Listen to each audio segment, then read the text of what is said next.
My name is Sarah Smith, a 26-year-old full-time housewife. I've been married for 3 years, and we don't have a child yet. My husband's name is Aaron, a 30-year-old office worker. We met when I was working as a receptionist at a company, and he approached me as he was from one of our clients. We dated for 2 years before getting married. Before we got married, there was no mention of living with his parents, but as soon as our marriage was decided, my mother-in-law insisted on living together. I told my husband that I didn't want to live together during our newlywed days, but he said, "You'll be working as a housewife, and I'll be working at the company." Fair enough. Then he showed me his palm in front of my face and gestured for me to stop talking. I reluctantly agreed to live together, thinking it might be inevitable, since I was marrying the eldest son. After we decided to get married, we planned to visit the wedding venue together, but my mother-in-law always came with my husband. I felt uncomfortable when my mother-in-law started interfering with the wedding plans, and even my husband's attire. I looked at my husband, and I couldn't help but think, is he marrying his mother? He seems so happy about it. Honestly, I felt down, thinking, I'm going to live with a mama's boy and his mother. Since I couldn't stand feeling this way, I asked my husband when we were alone, "Aaron, are you a mama's boy by any chance?" He looked puzzled and asked why. I told him, because usually couples decide on wedding plans together, and I've never heard of a mother coming along and interfering. He replied, "She just had some free time and came along. It's not meddling, it's advice. Don't worry about it, and I'm not a mama's boy." When he asked, "What would you do if I were a mama's boy?" I replied, "I wouldn't marry you. It would feel too uncomfortable, right? It's better to stop the wedding now for our future." I answered honestly. My husband said, "I'm not a mama's boy, and I'll protect you if my mother does anything to you," and laughed. So I decided to trust him and go ahead with the marriage. After that day, my mother-in-law never came to the wedding venue again. We had our wedding, moved our belongings into our room at his parents' house, and left for our honeymoon. When we returned and tried to unpack, we found that our room had already been tidied up. I was surprised to see that the furniture, which I had planned to buy later, was already set up. Everything from curtains to bedding was ready, and the room was prepared for us to live in immediately. I couldn't find my belongings, so I asked my husband about them. He replied, "You'll have to ask my mother. I don't know." So I went downstairs to ask my mother-in-law. I said, "Thank you for tidying up our room, but I can't find my things. Do you know where they are?" She replied, "Oh, your stuff? I threw away everything. I thought it was unnecessary."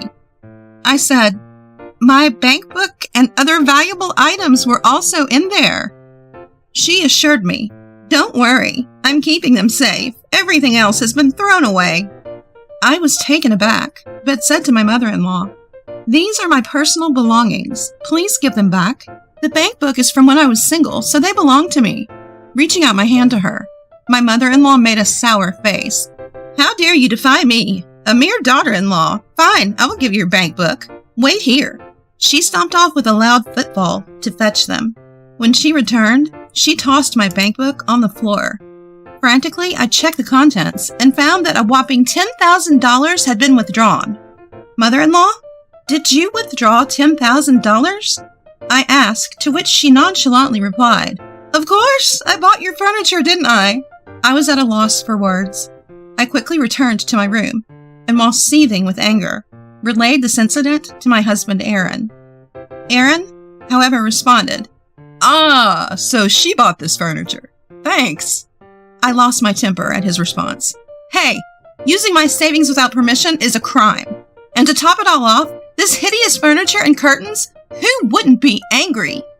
Seeing my anger, Aaron said, "I'll go talk to my mom," and left to speak with his mother. I regretted deciding to live together, as I dreaded what might come next. As I looked around, the curtains adorned with large roses against a pink background, the cheap-looking wardrobe that reminded me of my childhood, every sight made me sigh.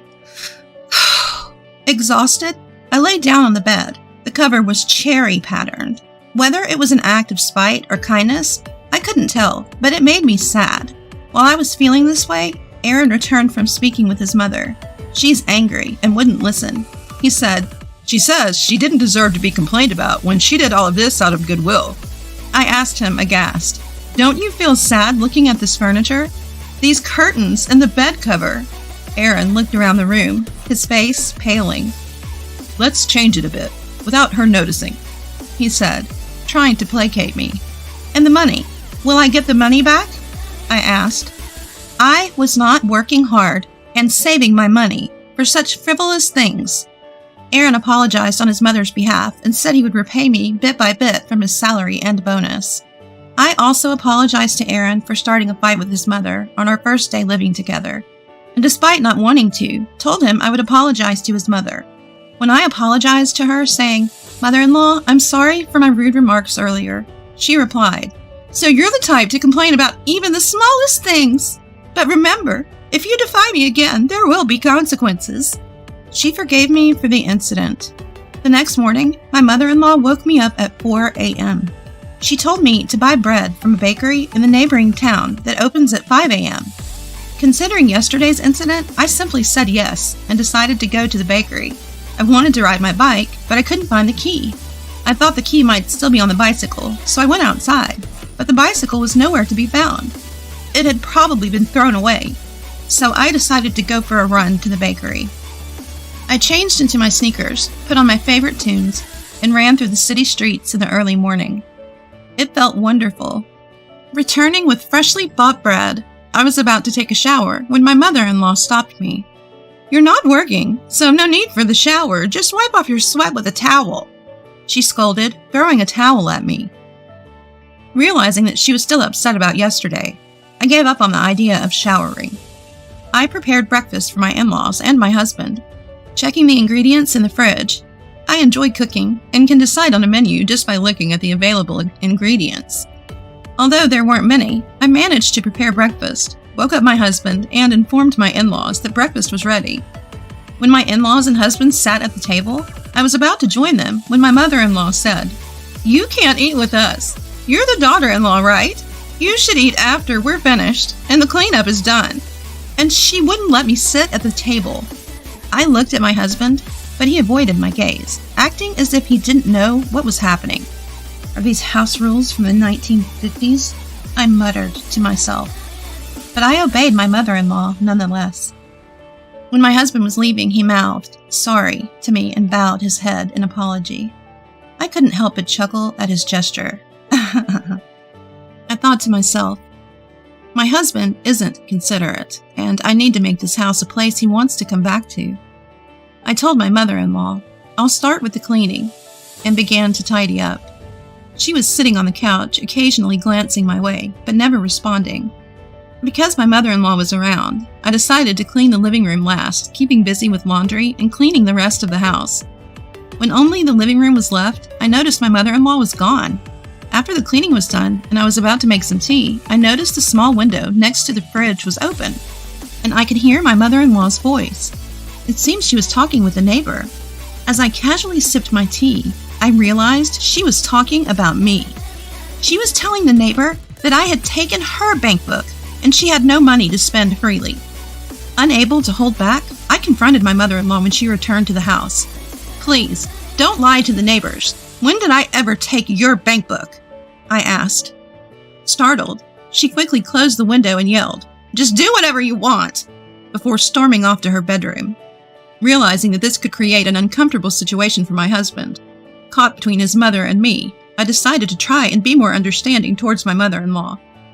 But she continued to act as if I wasn't there.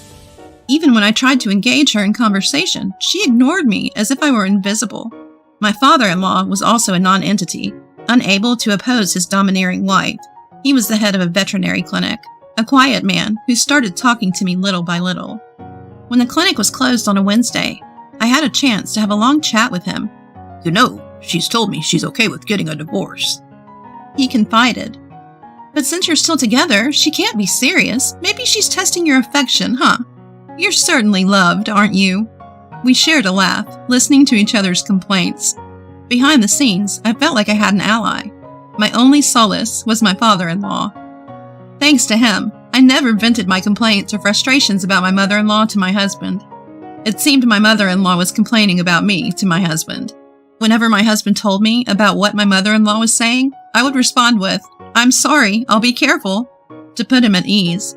No matter how much mother-in-law ignored me, I worked hard and didn't slack off in household chores. Despite this, she continued to treat me as if I was invisible. I was fortunate to have a good relationship with the neighbors. In the midst of all this, my husband's job became busy, and his business trips increased. When my husband was away on business, I dreaded the increased time I had to spend alone with my mother-in-law. Whenever my husband would call, which was rare, I would tell him that I was getting along without any conflicts with mother-in-law. I sincerely hoped that I could get along with her someday. Even though she treated me like air, I never stopped trying to talk to her. I believed that the only way to improve our relationship was to show my mother-in-law, my future self. So I worked hard in everything I could. I continued my routine of waking up early and running to the bakery, which I had been doing since the day we got married. Before I knew it, 3 years had passed since our marriage. As usual, mother-in-law treated both me and father-in-law as if we were heir. And I continued to find opportunities to talk with father-in-law when mother-in-law was not around. Then one day, father-in-law, unusually serious, told me, "Mother-in-law is going on a trip soon. Depending on how that goes, I might leave this house." I tried to ask him what he meant, but he said, "I can't tell you now," and didn't elaborate. I was saddened by the thought of father-in-law leaving and couldn't help but cry. After all, he was my only ally and source of comfort in this house. The only person who would listen to my complaints. Looking into my eyes, father-in-law suggested, "Maybe you should consider leaving this house too, Sarah." I asked him what he meant, but all he said was, "I can't tell you yet." Despite my persistent inquiries, all he said was, "I'll tell you when the time comes. Please wait a little longer." Trusting father-in-law, I decided to wait until he was ready to talk. And finally, the day was set up for my husband to return home after a 2-month-long business trip. It had been a long business trip, but I was thrilled at the thought of finally being able to live together with my husband. The night before he was due to return, I received a call on the WhatsApp from him. I immediately picked up the phone. Instead of my husband, a woman with a sweet voice started speaking. "Nice to meet you. Are you Aaron's wife?" "If you mean my husband, then yes," I replied. "That's right. It's Aaron Smith. My name is Amy Adams. I'm Aaron's girlfriend. I'll give him back to you tomorrow." She giggled. "What kind of relationship do you have with him? Please tell me again." "I told you, I'm his girlfriend." She giggled again. "Do you mean you're his mistress?" "No, I'm his girlfriend, and we're planning to get married." Amy, sounding slightly irritated, came off as either drunk or immature. "I see. How did you meet?" "I'm a temp worker at Aaron's company." She laughed. Something about the way Amy kept giggling gave me the sense that she'd spill the beans if provoked. So I decided to push her buttons a bit. "Oh, my husband Aaron has been very kind to me. He says he won't have to go on business trips anymore. So I'm really looking forward to our life together." I giggled back.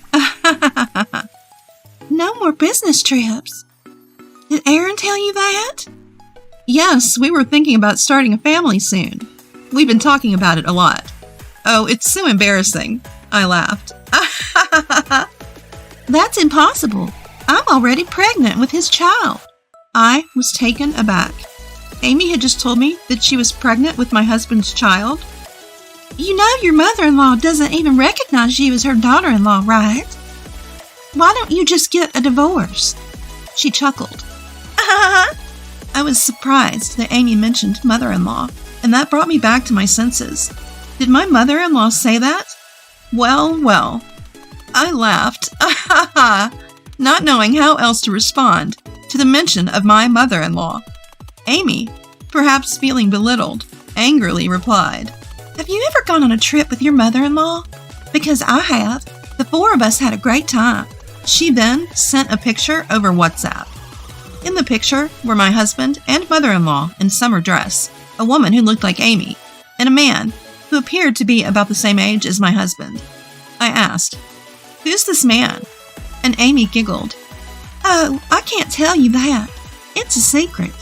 Are you jealous that I'm close with Aaron and your mother-in-law?" I thought to myself, these people are disgusting. Did you just run into them by chance on a trip? I'm not jealous at all. After all, we're married. Amy responded by sending dozens of pictures of her and my husband without a word. I quickly saved them all. Among them were several pictures of my mother-in-law cozying up with a man. All this doesn't really prove anything. There's no way my husband would betray me. Well, thank you for your time, I said, pretending to hang up the phone. Wait, I have proof. Just wait. I waited in silence. She then sent screenshots of her WhatsApp conversation with my husband. There were many of them, and I saved every single one. Then I said, thank you, and hung up the phone. As soon as I hung up, I burst into tears.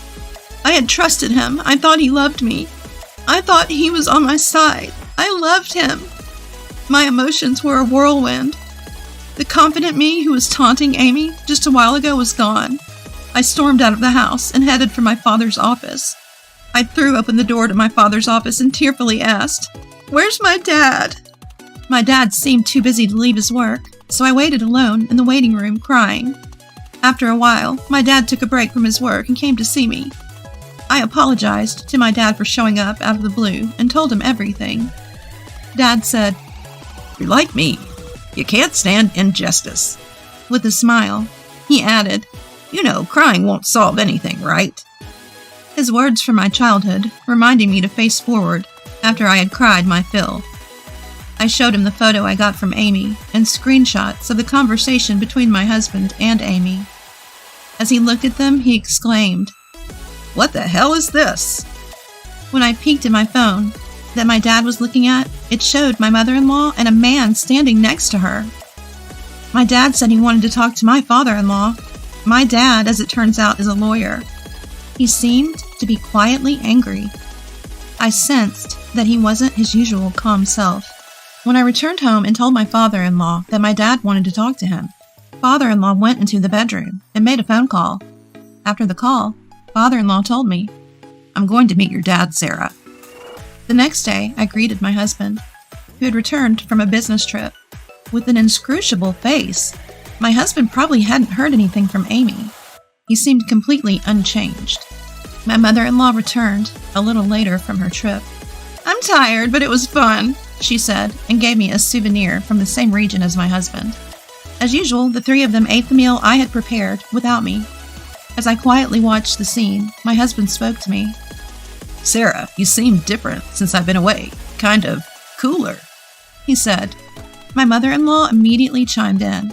"Maybe she's sulking because you were on your business trip and she wanted attention," and said it dismissively without even looking at me. Feeling like I might say something I'd regret, I just nodded and smiled, my fists shaking with anger. My father-in-law made eye contact with me and told me to calm down. I nodded and took a deep breath to control my emotions. Just then, my mother-in-law started saying things that upset my calm.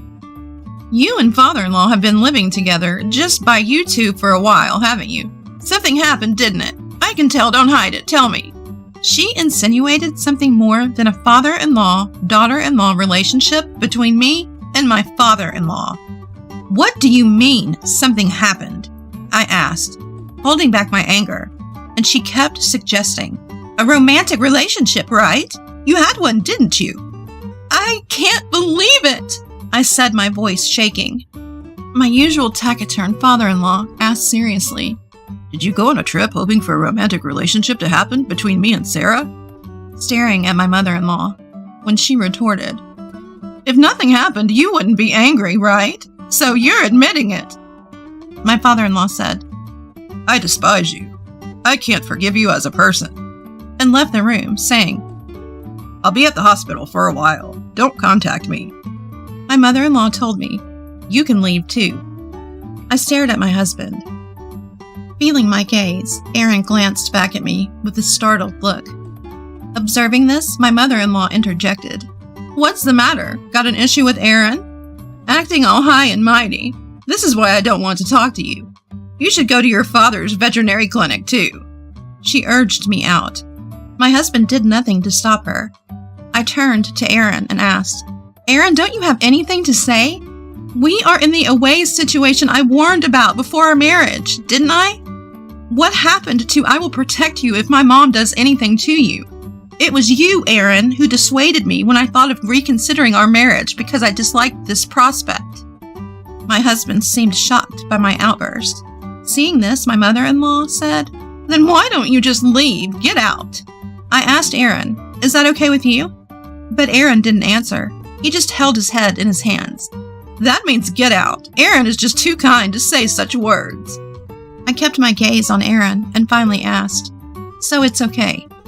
No answer means, "That's the answer, right?" Aaron replied, "I need to think. Please wait a little." And then he went to the bathroom. I didn't wash the dishes, didn't take a bath, and just went to bed in our room. The next morning I woke up earlier than anyone else, did not prepare breakfast, and headed back to my parents' home.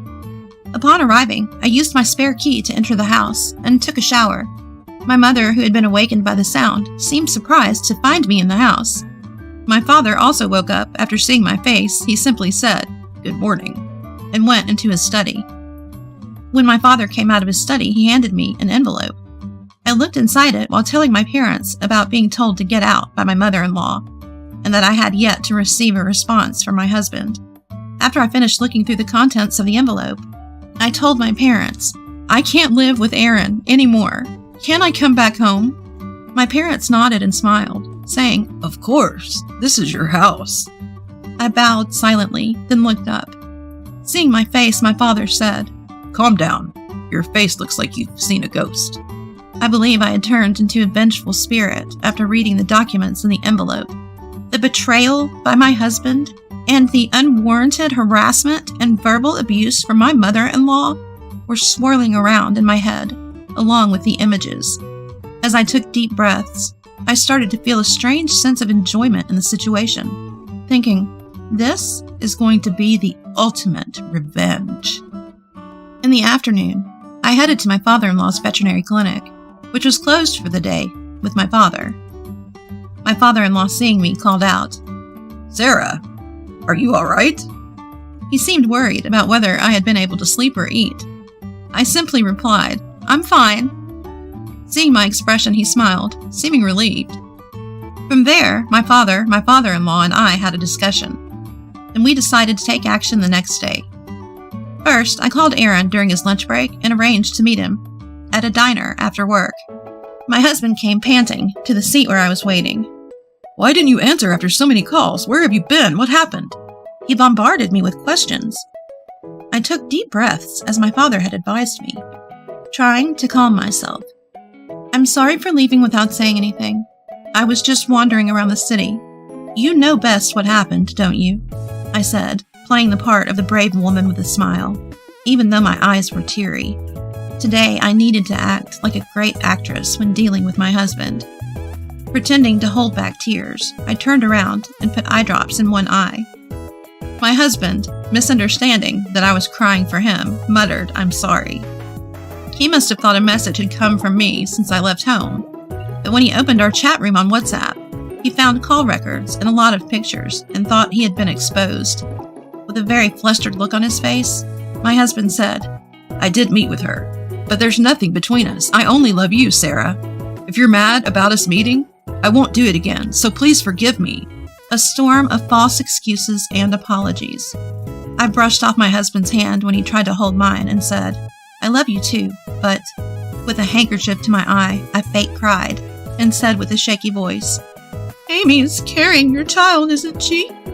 After saying this somewhat excitedly, I said it more quietly, "Don't let the child suffer. This is my last request to you," playing the part of a brave woman who steps back because the woman her husband cheated with is pregnant. My husband kept saying, "I'm sorry," and cried, saying, "But I only love you, Sarah, and that will never change," repeating cliched lines.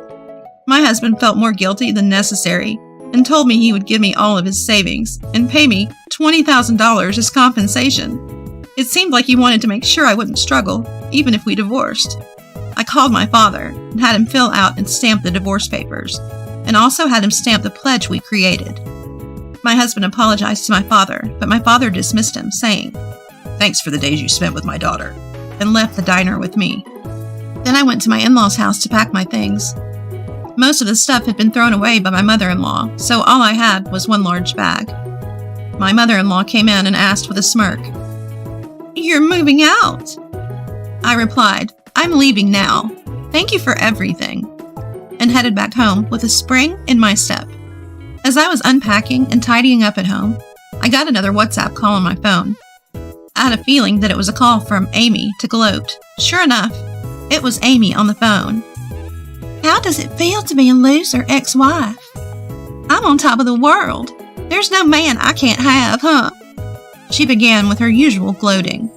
I calmly responded, "Good for you. Be happy." "You told him you loved him. Heartbroken? Huh?" I was hurt. "I think a letter will arrive for you later, so please take care of it," I said, and hung up. I was excited, thinking about what was to come. I couldn't wait to see the final stage of the scenario my father had thought up. A few days later, my ex-husband and a woman named Amy sent me alimony. Normally, that would have been the end of it, but for me, it wasn't over just yet. Months later, the time I had been waiting for finally arrived. I received a frantic call from my mother-in-law. "It's all your fault that the house is a mess. Come back and do something about it. And what's with this certified letter you're talking about?" Pretending to be unaware, I asked her, "Calm down and explain what is going on." She was in such a state of panic that it took her a while to calm down. "If you can't talk about it, I'm going to hang up. I'm just an outsider now," I said. She begged me to wait, and then began to explain one thing at a time. Firstly, she told me that my ex-husband and Amy got married last month, but Amy already had 4 children, who she brought along when she moved into my ex-husband's parents' house. The unruly behavior of the kids and Amy's lack of effort in managing household chores and childcare had caused chaos in the house. My ex-husband was in a panic, claiming, "I didn't know about Amy's 4 kids." The alimony I received was reluctantly paid by my mother-in-law after Amy told her that she was going to give birth to her grandchildren. Next, she addressed the certified letter I sent her. It was regarding the repayment of the $10,000 she had taken from my savings without my permission. I asked my father if we could sue her, since she was technically still family, to which he responded with a smirk. "Suing is always an option." My mother-in-law was terrified by the letter and begged me, saying that, "I promised to repay the money, so don't sue me." I agreed, as long as she would return it. She also told me about Amy's current situation. My ex-husband said in front of Amy, "I shouldn't have cheated," and expressed his desire to get back together with me, causing her to become hysterical. My ex was crying out my name, while his new wife was going insane and their children were running wild.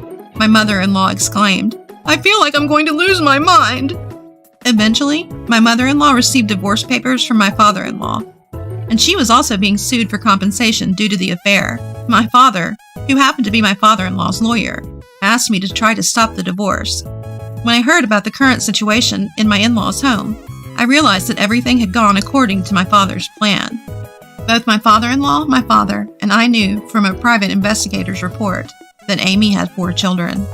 Furthermore, while my ex-husband might not know this, there was a possibility that the child in Amy's womb was fathered by one of my ex-husband's colleagues, whom she was dating at the same time.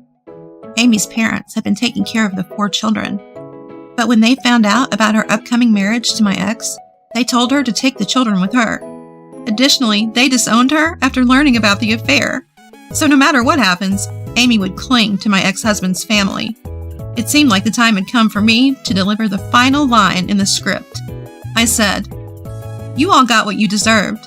Goodbye," and blocked their calls, ending everything. After that, I found a job and started living alone near my parents' house. My father-in-law expanded his veterinary clinic and turned it into a residence. When I went to check on him, I was struck by his words. "Maybe I'm happier with animals as my family," he said, as he happily lived with his newly adopted corgi. Witnessing the miserable fate of my mother-in-law, ex-husband, and Amy, I decided to treat others with kindness.